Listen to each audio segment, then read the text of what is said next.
સુરતના વરાછામાં state bank of ઇન્ડિયામાં તાજેતરમાં 52 લાખ રૂપિયાની લૂંટ થઈ હતી। આમ તો લૂંટ મોટી થવાની હતી, પરંતુ બેંક અધિકારીએ સમય સૂચકતા વાપરી એટલે માત્ર 52 લાખ રૂપિયાની લૂંટ થઈ। 52 લાખ રૂપિયા આમ પણ મોટી રકમ છે અને આ મામલાની તપાસ સુરત ક્રાઇમ બ્રાન્ચ કરી રહી છે। ડેપ્યુટી પોલીસ કમિશનર ભાવેશ રોજિયાની ટીમ હવે આવનાર કલાકોમાં આ લૂંટારૂ ગેંગને પકડી પાડશે એવો અણસાર મળી રહ્યો છે। શું હતો ઘટનાક્રમ, કેવી રીતના થઈ લૂંટ અને કેવી રીતના ક્રાઇમ બ્રાન્ચ કામ કરી રહી છે તેની વિગતે વાત કરવી છે। વૈષ્ણવજન તો તેને કહીએ જે પીડ પરાઈ જાનાને રે। નમસ્કાર, નવજીવન ન્યૂઝમાં તમારું સ્વાગત છે અને હું છું તમારો પ્રશાંત દયાળ। વાત કરવી છે સુરતના વરાછામાં થયેલી 52 લાખ રૂપિયાની લૂંટની। વરાછામાં સ્ટેટ બેંક ઓફ ઇન્ડિયા જે કોમ્પ્લેક્સમાં આવેલી છે એ પહેલા માળે સ્ટેટ બેંક ઓફ ઇન્ડિયાની બ્રાન્ચ આવેલી છે।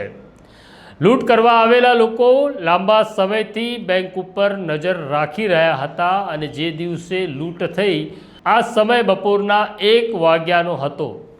1 વાગ્યાની આસપાસ સ્ટેટ બેંકની કેશવાન આવે છે, જેની અંદર એક હથિયારધારી ગાર્ડ પણ હતો, જે ગાર્ડ નીચે ઉતરે છે અને થોડી વાર પછી તેમાંથી 2 કર્મચારીઓ નીચે ઉતરે છે અને 40 લાખ રૂપિયાની કેશ લઈ બેંકના પહેલા માળે જાય છે। જેવા બેંકના કર્મચારીઓ કેશ લઈને બેંકમાં દાખલ થયા, તેની સાથે 4 થી 5 લોકો બેંકમાં દાખલ થાય છે। તેમના હાથમાં રિવોલ્વર અને પિસ્ટલ હતી। બેંકની અંદર ત્યારે 4 થી 5 ગ્રાહકો હતા। ગ્રાહકોને એક તરફ બેસાડી દેવામાં આવ્યા અને બેંક કર્મચારીઓને રિવોલ્વર બતાડી કહ્યું કે મોઢું બંધ રાખો, નહીતર ગોળી ચાલશે। જે દિવસે બનાવ બન્યો તે દિવસે બ્રાન્ચ મેનેજર રજા ઉપર હતા અને આસિસ્ટન્ટ મેનેજર પાસે બેંકનો ચાર્જ હતો।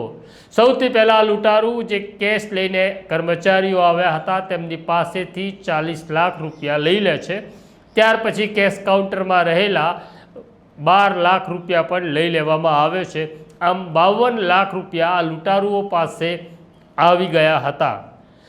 બેંકના લોકરની અંદર કરોડો રૂપિયા પડ્યા હતા, જેની આ લૂંટારુઓને ખબર હતી। લૂંટારુઓ આસિસ્ટન્ટ મેનેજરને પિસ્તલ બતાડી લોકરની ચાવી માગે છે, પણ આ આસિસ્ટન્ટ મેનેજર સમય સૂચકતા વાપરે છે અને કહે છે કે બ્રાન્ચ મેનેજર પાસે ચાવી છે, મારી પાસે લોકરની ચાવી નથી।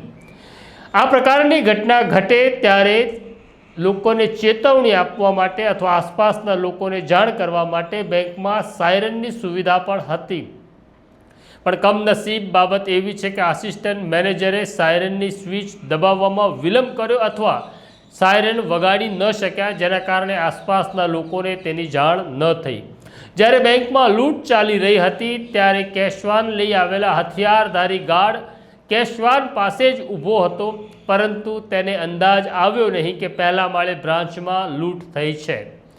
આ 4 થી 5 લૂંટારુઓ 52 લાખ રૂપિયા લઈ 3 મોટરસાઇકલ ઉપર રવાના થાય છે, પરંતુ રવાના થતાં પહેલાં બેંકના કર્મચારીઓ પોલીસને જાણ ન કરે અથવા જાણ કરવામાં મોડું થાય તેના માટે બેંક કર્મચારીઓના મોબાઈલ ફોન પણ આ લૂંટારુઓએ લઈ લીધા હતા અને તે ત્યાંથી રવાના થાય છે।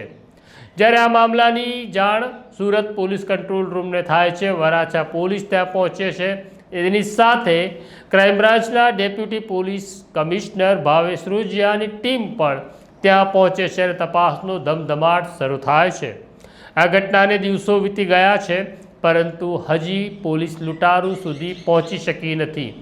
આ દરમિયાન પોલીસે અનેક સીસીટીવી કેમેરા ચેક કર્યા અને પોલીસ સીસીટીવી કેમેરા ચેક કરતી કરતી આગળ વધી ત્યારે જાણકારી મળી કે લૂંટારુઓ સુરતથી 30 કિલોમીટર દૂર કીમ સુધી પહોંચ્યા હતા, જ્યાં તેમણે લૂંટમાં વાપરવામાં આવેલા મોટરસાઇકલ બિનવારસી છોડી દીધા હતા।